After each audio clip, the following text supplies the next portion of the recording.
Ahora voy a platicar de la subcomisión.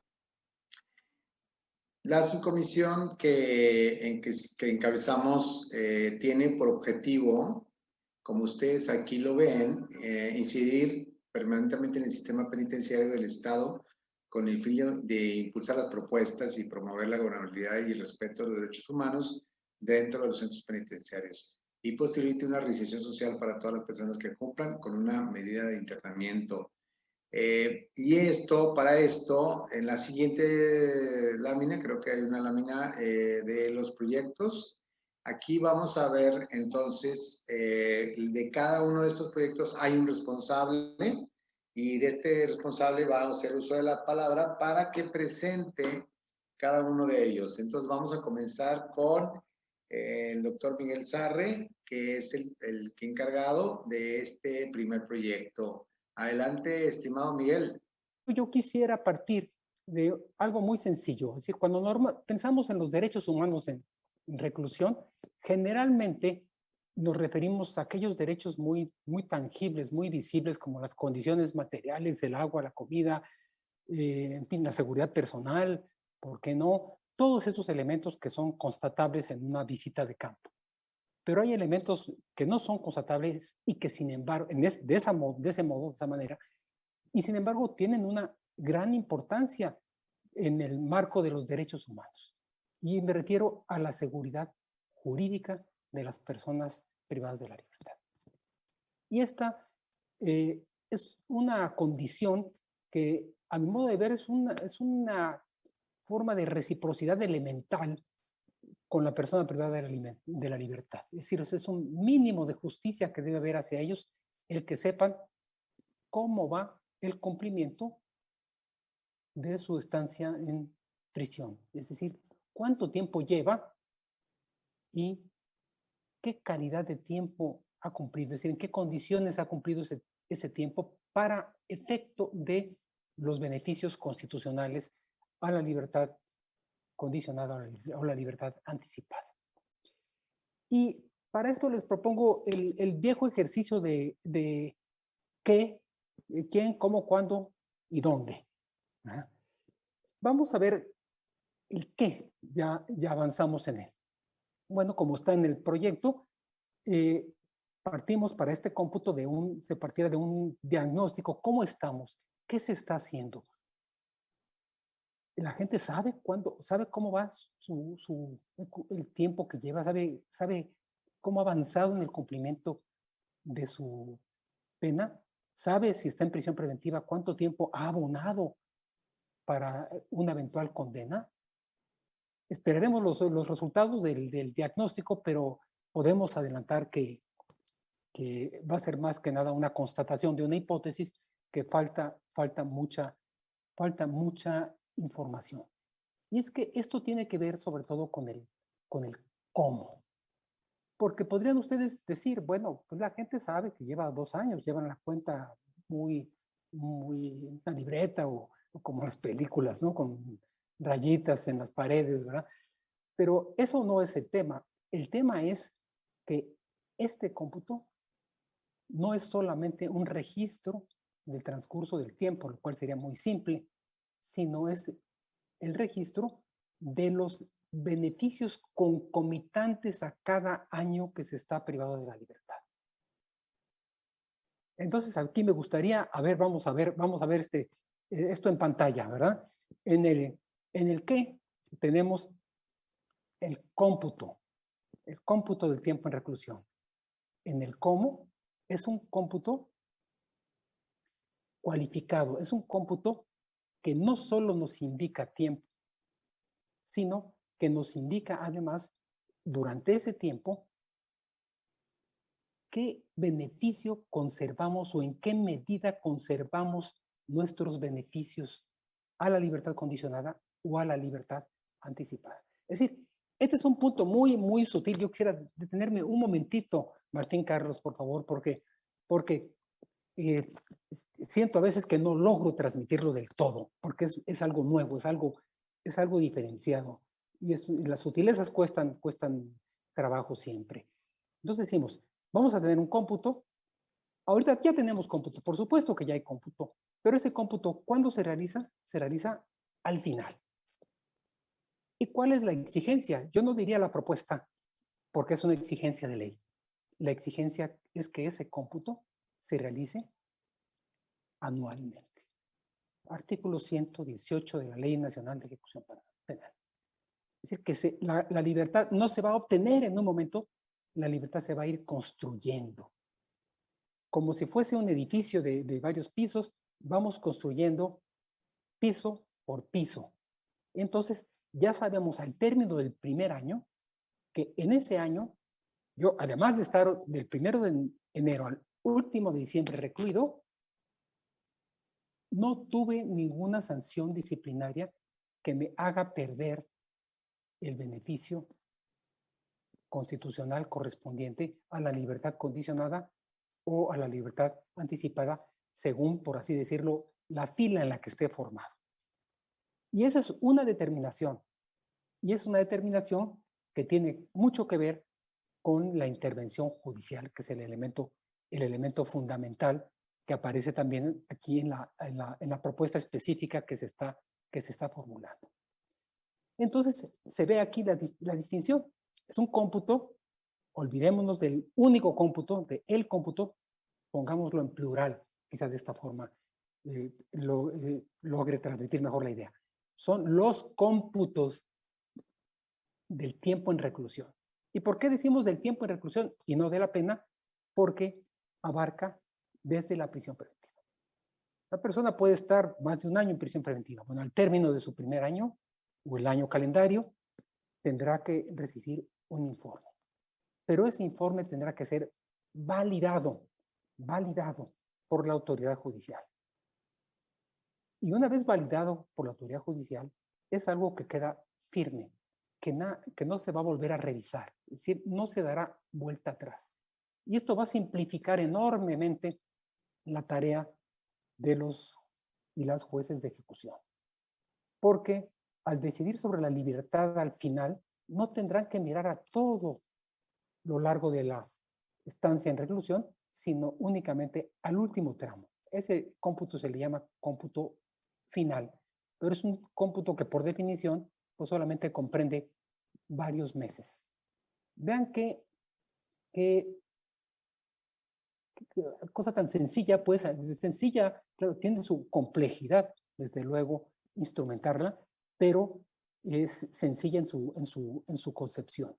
Y por esto, como tienen ustedes aquí en el proyecto, pues viene el punto C2, impulsar un convenio entre la autoridad judicial y la autoridad penitenciaria para la instrumentación de este mecanismo.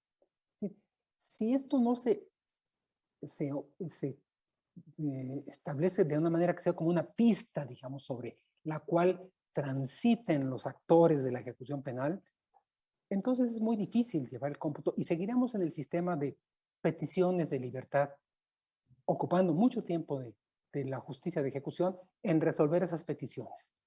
Y esto implica todo un cambio de mentalidad, pero al final una simplificación de todo y una mayor seguridad, no solamente para la persona privada de la libertad. Permítame decir también que para las víctimas también necesitan tener esa certidumbre de cómo va el cumplimiento de una pena. Es un instrumento que a todos les da confianza. Ustedes no se pueden imaginar, por ejemplo, en una empresa que no tenga estados financieros. ¿Sobre qué se pronuncian los consejeros? Bueno, pues el activo principal de una prisión son las personas y el bien más preciado es el tiempo en reclusión. Y ese tiempo tenemos que cuantificarlo. Siguiendo la línea, como lo decía Laura, pues hay que hacer el registro, y este es un punto de registro también, registro del tiempo en reclusión. Registro del tiempo y registro de las condiciones bajo las cuales ese tiempo transcurrió de manera que podamos garantizar la seguridad jurídica.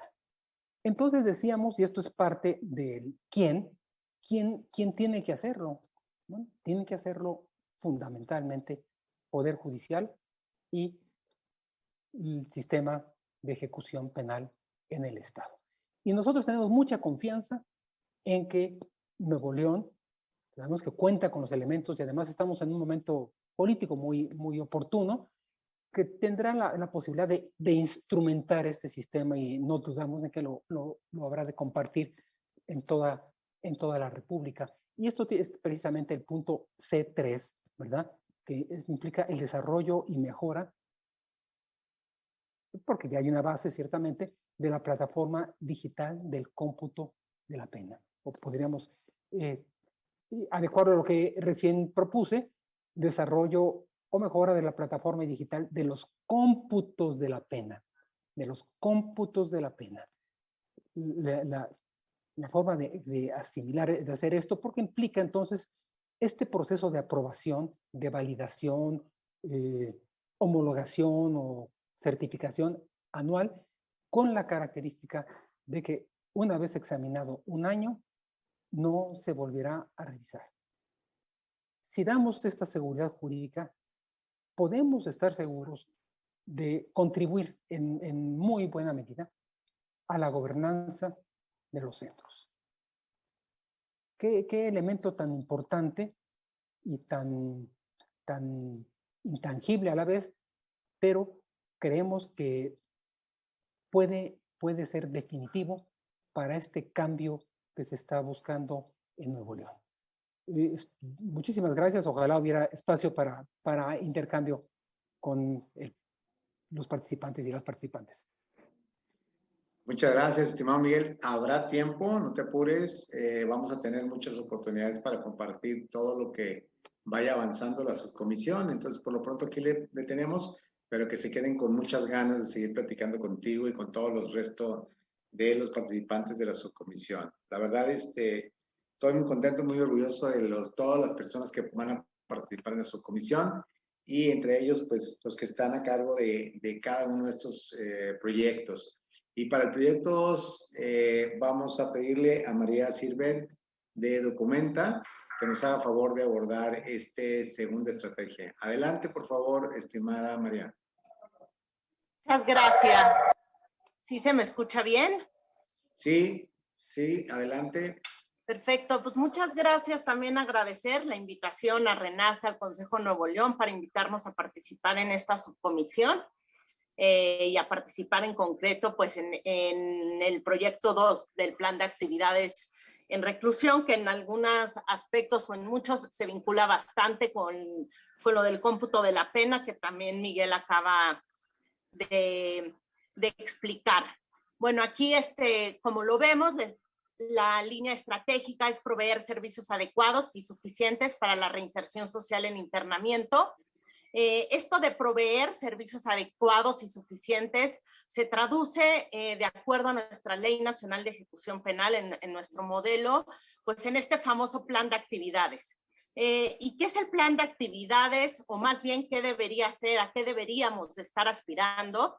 Pues de acuerdo a la Ley Nacional de Ejecución Penal, el plan de actividades es la organización de los tiempos y espacios que cada persona privada de libertad realizará sus actividades, de conformidad evidentemente con el régimen y organización de cada centro. Entonces, de esta definición podemos desprender que el plan de actividades es una herramienta que por un lado, igual que el cómputo, es una pieza clave para la gobernanza de los centros, y por otro lado, pues también favorece el desarrollo de habilidades y el proyecto de vida de las personas. Este plan de actividades, entonces, en realidad se traduce en estos servicios, en esta oferta que la autoridad penitenciaria debe de estar está obligada a ofrecer, ¿no? Es parte de los derechos de las personas privadas de libertad. Estos servicios, esta oferta que debe de tener el centro, pues, bueno, en primer lugar debe de cubrir los derechos fundamentales que están en el artículo 18 constitucional, que los conocemos: la educación, el trabajo, la capacitación para el trabajo, la salud, el deporte. Esto lo marca la Constitución, pero la Ley Nacional de Ejecución Penal, cuando define el plan de actividades, también suma y lo abre y hay pues muchas ventanas de oportunidad, porque suma también a la justicia restaurativa como otro elemento que podría tener el plan de actividades. Entonces, bien, son base de la organización del sistema penitenciario, ¿no? Esta parte del trabajo, la capacitación, y la ley marca que estas bases serán entonces los elementos esenciales del plan de actividades. Lo primero que aquí me gustaría señalar es que el cubrir las necesidades básicas de un centro, el respetar los derechos, no es parte, ¿no?, de este plan de actividades. Esos son derechos que se deben de respetar, ¿no? El plan de actividades, aquí vemos lo que hemos estado construyendo aquí en la subcomisión. Vemos como el componente 1, el realizar un diagnóstico para mapear los servicios disponibles para las personas en internamiento. Sobre este punto me gustaría decir pues la importancia efectivamente de mapear qué servicios ofrecen ya los centros, qué organizaciones están ofreciendo servicios, qué organizaciones no están ofreciendo servicios y que lo pudieran hacer. También me parece aquí un punto súper importante el ver qué convenios existen entre la autoridad penitenciaria y las otras autoridades corresponsables que marca la ley. Creo que aquí es bien importante mencionar el artículo 7 de la Ley Nacional de Ejecución Penal, donde marca esta serie de autoridades que son corresponsables y que en este artículo marca que son las encargadas de implementar los programas y servicios al interior. Es decir, la autoridad penitenciaria se puede apoyar de todas estas autoridades para poder construir toda esta oferta del plan y construir estos planes de actividades. Y no solamente con las autoridades corresponsables, sino la propia ley en este mismo artículo señala esta oportunidad de que todas estas autoridades puedan firmar convenios con organizaciones civiles, igualmente para diseñar, implementar y brindar servicios al interior.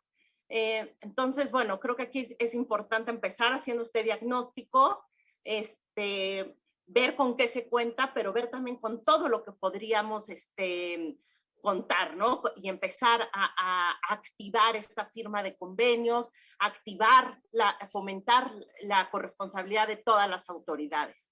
En el componente 2 tenemos el desarrollar participativamente el plan de actividades modelo. La idea, lo que se ha platicado aquí en la subcomisión, que esto es importante, la idea es construir un plan de actividades modelo, ¿no? Un plan de actividades modelo y pilotearlo en algún centro. Bueno, entonces el desarrollar participativamente este modelo, bueno, también es un derecho que marca la ley en el artículo 104, cuando dice que el plan de actividades se hará de manera participativa, y esto es muy importante, es de acuerdo a las necesidades, a las preferencias, a las capacidades de la persona privada de libertad. Entonces, bueno, es bien importante que de acuerdo a la ley, pues las personas pueden participar en la integración de su plan de actividades y que debe de atender a las características particulares de las personas. Para esto, pues, ¿qué es importante? Es muy importante que como parte de este diagnóstico que se haga, es también el poder entrevistar a las propias personas privadas de libertad y saber qué les interesa a ellos, qué intereses tienen, saber desde su punto de vista, pues qué habilidades quieren desarrollar. Y bueno, si bien yo sé que hay algunas cosas que para mí sí el plan de actividades también tendrá que incluir habilidades que también a la persona, pues, que sean de su interés, pero que también para mí el ideal tendrá que ser que también le pudieran servir más adelante una vez que salga en libertad. También creo que los servicios o la oferta deben estar relacionados entre ellos, ser parte de un programa integral, que me parece que hoy en día pues muy pocos centros lo cumplen o probablemente ninguno. Y también, desde mi punto de vista, también idealmente este plan de actividades debe de estar relacionado pues, con lo que sucede en las comunidades, con las redes de apoyo de las personas, con la sociedad en general.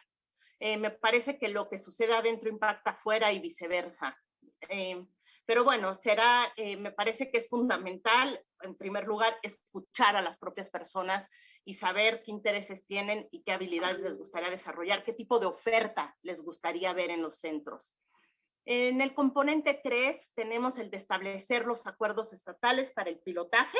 La idea es construir este modelo para después, posteriormente, pilotearlo. Evidentemente, para esto se necesita pues un acuerdo con algún centro estatal, con el sistema penitenciario, escoger un centro estatal del Estado en el que se pudiera empezar a implementar este modelo. Y finalmente, en el componente 4, tenemos el de desarrollar una plataforma digital, pues que aquí se vincula completamente también con la plataforma del cómputo. Inclusive, ahorita pensaba, pues podría ser la misma, en una plataforma en donde se pudiera ir documentando el plan de actividades de cada persona, en el que se pudiera poner en qué consiste el plan de actividades. Y esto ayudaría para muchas cosas, pero para algo muy importante, igual que el cómputo, sería que el juez, cuando estuviera viendo el derecho a algún beneficio de alguna persona, pues pudiera tener fácilmente, ¿no?, el plan de actividades de la persona, que es uno de los requisitos, que se obtenga fácil y rápido. Muchas veces para las personas privadas de libertad y para los familiares es difícil, ¿no? Es difícil poder documentar y de alguna manera, pues sí, documentar que se ha cumplido con este plan de actividades. Entonces, creo que sería una plataforma que le facilitaría a todas las autoridades y a la propia persona y sus familias. Creo que yo aquí lo dejaría. Muchas gracias. Muchas gracias, estimada María. Justo estaba comentándote que se había acabado el tiempo. Muchísimas gracias por tu presentación. Y vamos entonces con el proyecto 3 y le pedimos a la juez Sonia que nos exponga pues el punto 3 de el tema de la subcomisión. Adelante, juez Sonia Martínez. Le dan a la siguiente lámina, por favor.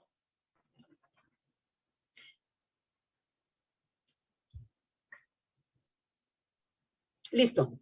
Gracias. Es un placer volver a convivir y compartir con ustedes. Buenas tardes a todos y a todas y todos. Bueno, pues yo voy a iniciar mi exposición, que por cierto es muy corta porque el tiempo no lo permite. Voy a iniciar mi exposición el día de hoy con una paradoja. Y digo paradójico esta situación porque me toca precisamente el hablar de los servicios postpenales. Y la Ley Nacional de Ejecución de Penas fue precisamente, la esencia de esta legislación fue precisamente el reglamentar la Constitución Política de los Estados Unidos Mexicanos, realmente aplicar un verdadero respeto a los derechos fundamentales de todos aquellos que se encuentran privados de la libertad y, claro, también en aquellos que se encuentran cumpliendo con una condena de carácter o del orden penal. Y resulta la paradoja aquí en el hecho de que la Ley Nacional de Ejecución de Penas solamente en un artículo, en un solo artículo que es el 207, habla precisamente de los servicios postpenales, no más. Sin embargo, no me gusta anclarme en las omisiones o deficiencias, sino por el contrario, ver estas situaciones como oportunidades de trabajo en lo que tenemos o debemos de hacer.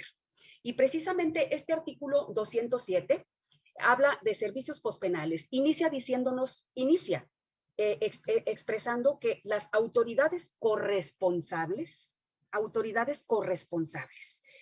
esto ya se mencionó y me agradó mucho escuchar a la licenciada Carmen desde el inicio de este día, hablar precisamente de la corresponsabilidad de las autoridades, que hasta este momento, como bien dice la licenciada Carmen, no se ha podido no se ha podido generar la conciencia adecuada hacia todas las autoridades que conformamos hoy en día el sistema penitenciario, de hacerles ver que son autoridades corresponsables.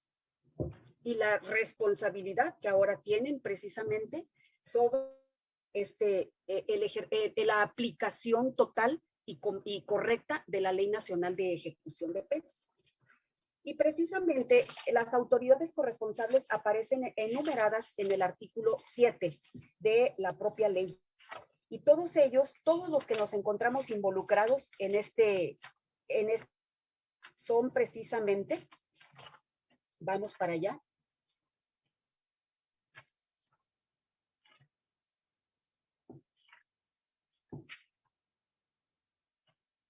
Tenemos dentro de las autoridades corresponsables la Secretaría de Gobernación, de Desarrollo Social, de Economía, de Educación Pública, de Cultura, de Salud, del Trabajo y Previsión Social.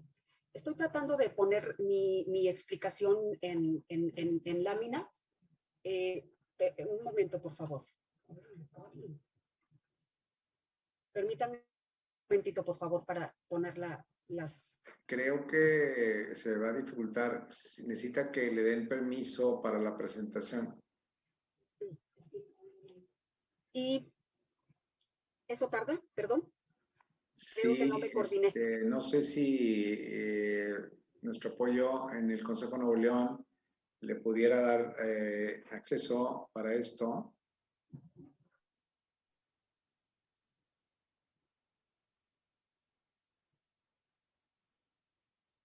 Wow. Bueno. Tal vez no me coordiné adecuadamente. Bien, entonces, hablaba de las dependencias que ahora son corresponsables para la aplicación correcta de la Ley Nacional de Ejecución de Penas. Las Secretarías de Gobernación, de Desarrollo Social, de Economía, de Educación Pública, de Cultura, de Salud, del Trabajo y Previsión Social. Y la Comisión Nacional de Cultura Física y Deporte. El Sistema de Desarrollo de la Familia y la Secretaría Ejecutiva del Sistema Nacional de Protección Integral de Niñas, Niños y Adolescentes o sus equivalentes en las entidades federativas y la Ciudad de México, así como todas aquellas que por la naturaleza de sus atribuciones, deban intervenir en el cumplimiento de la presente ley. Bueno, desde aquí, bien, de todos en conjunto tenemos esta responsabilidad y esta obligación.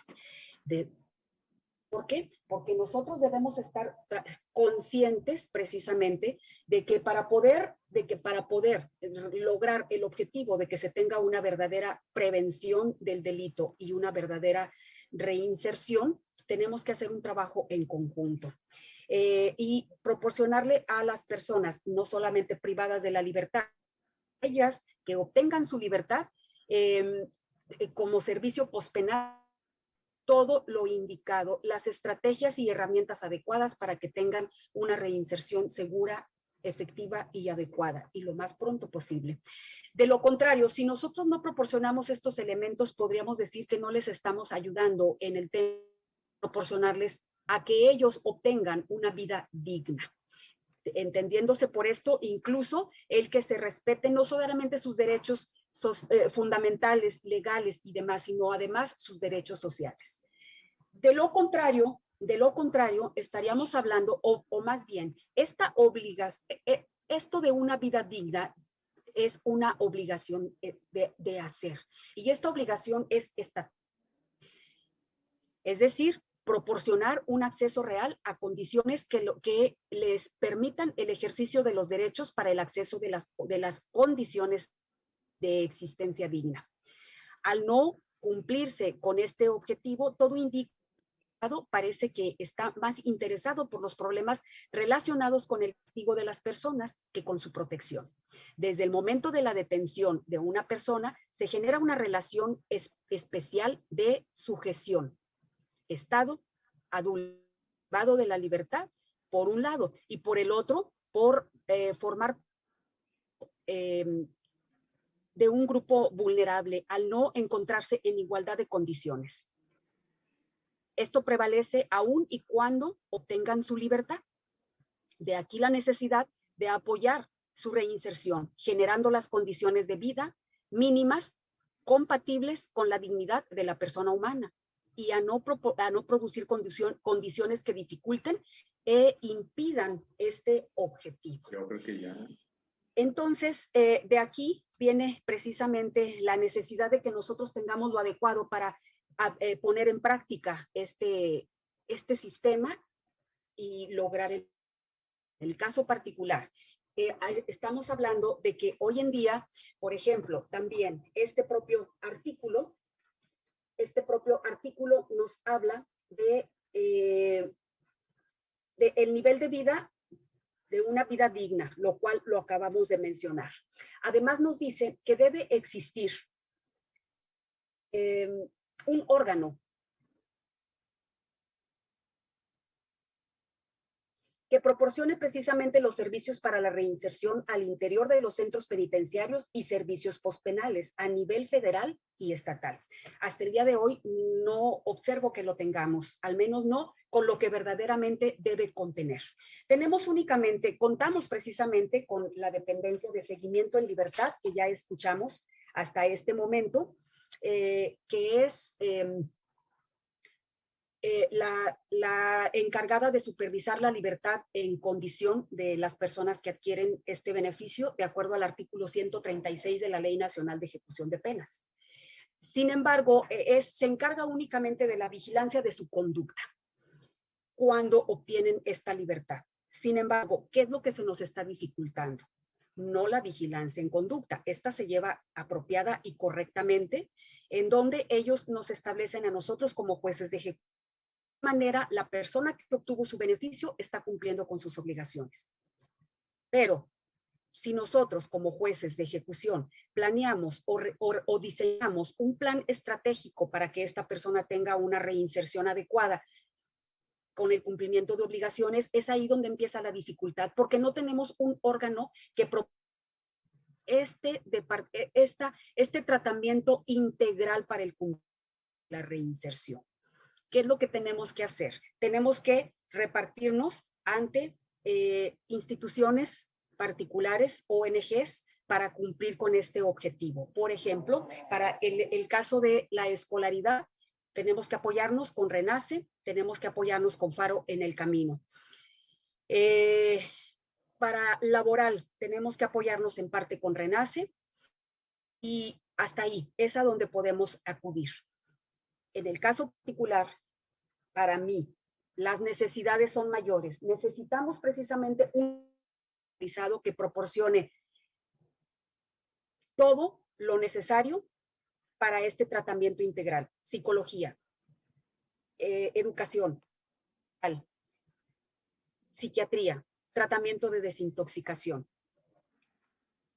Y de esa manera podamos hablar precisamente que el servicio postpenal verdaderamente va a cumplir con el objetivo de proporcionarle un verdadero acompañamiento en libertad a estas personas beneficiadas y que podamos decir que sí estamos trabajando con el tema de la prevención y de la seguridad pública. No podemos pedir más de lo que podemos ofrecer. Conclusión, necesitamos este órgano especializado que cumpla con todas estas características de forma que las personas que se encuentren en beneficio no tengan la necesidad de estarse dividiendo en una diversidad de instituciones para cumplir con el objetivo primordial. Reconciliarse con la familia, reconciliarse con su persona y reconciliarse con la comunidad en el exterior después de su privativa de libertad. Esto es lo que podría mencionar en este corto tiempo. Perdón.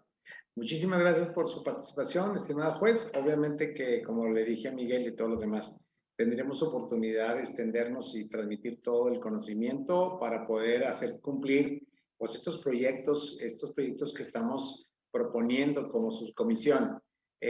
Por último, le pido a mi amiga Jimena Cándano, que también pues, es toda una experta de Reintegra en el tema de adolescentes, que tienen más de 35 años trabajando en este tema y con esta larga experiencia le pedimos por favor a Jimena en el proyecto 4 nos pueda por favor ayudar con el tema de reinserción social de adolescentes. Adelante, estimada Jimena.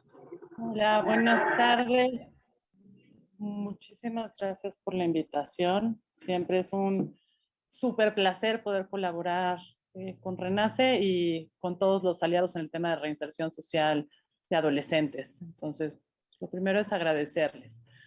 Después hablar de la importancia de la reinserción social en adolescentes. La verdad es que nosotros después de 38 años trabajando en la reinserción social y 27 años trabajando específicamente en la reinserción social de adolescentes, nos hemos dado cuenta que es una de las mejores formas de prevenir el delito. Es costo efectivo, es de las mejores para evitar que cuando estos jóvenes crezcan sigan cometiendo delitos. Entonces, sí consideramos que es uno de los ejes más importantes a trabajar y sin embargo es uno de los ejes más abandonados a nivel de muchos estados y a nivel federal. Por eso me da muchísimo gusto ver que el Consejo Nuevo León lo tiene como uno de sus proyectos, la subcomisión.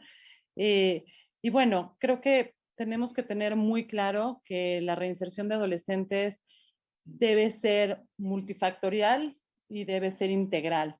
Y por eso la ley habla de un sistema integral de justicia para adolescentes. Y en este sistema integral tenemos que estar todos. Por eso uno de los primeros puntos es mapear a las instituciones públicas y privadas y organizaciones de la sociedad civil que estén involucrados en este proceso. La ley marca que todas las dependencias de gobierno debieran estar trabajando en este sistema integral y sin embargo no hemos logrado que así suceda. Es mucho más sencillo hacerlo a nivel estatal y poder monitorear cada dependencia, qué programas tiene de prevención, qué programas puede tener para la reinserción y sobre todo ir generando estas alianzas, por lo pronto con las que son como más claras, ¿no? Educación, desarrollo social, trabajo, ¿no? E ir viendo qué es lo que se puede hacer de forma coordinada.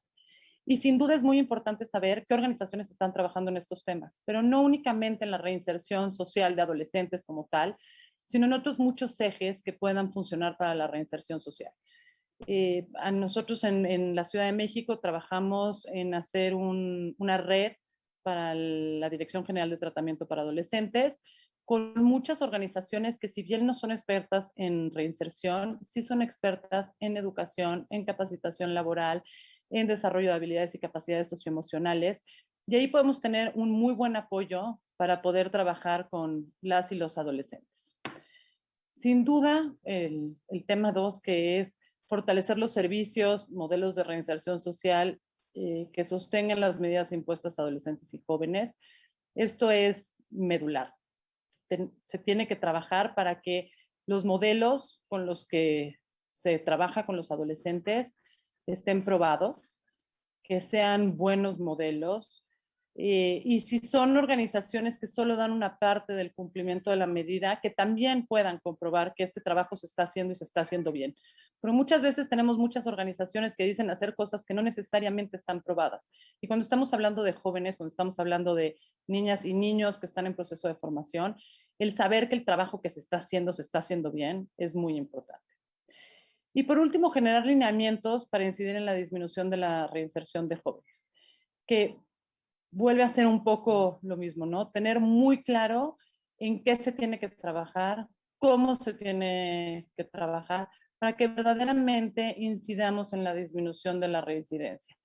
Porque muchas veces estamos trabajando en cosas que consideramos que son importantes, pero la estadística y la experiencia nos demuestra que no necesariamente lo son.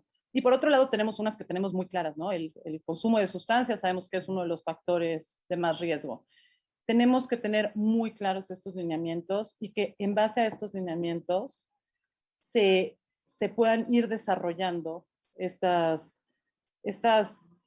modelos o estas formas de intervención para así poder evitar la reincidencia de jóvenes y lograr que sí sirva como un proceso de prevención del delito, donde sí se reinserten de forma exitosa, no solo para ellos y para sus familias, sino para el Estado y para el país, que pues es algo que nos hace muchísima falta. No sé si fui muy breve, pero yo sí soy un poco más fan de preguntas y respuestas, entonces prefiero estar un poco de espacio para eso. No, muchísimas gracias, Jimena. La verdad que, aunque sea en línea, me da muchísimo gusto verte y ver a todo el equipo que está participando aquí. Muy orgulloso y muy contento porque pura gente que ha aportado mucho a este tema a nivel nacional. Como tú dices, verdaderas personas muy comprometidas y que tienen toda la experiencia para poder construir algo tan importante como es el tema de la reinserción social. Así es que muchas gracias a todos y pues aquí termina la presentación de la subcomisión.